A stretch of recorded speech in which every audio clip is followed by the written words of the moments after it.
Тук сме 6 септември 2023 година. Хубав ден. Що ме почува, значи се ходи за риба.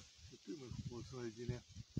И нивото е 1,23 или 1,26. Беше почна дига от вчера по-малко.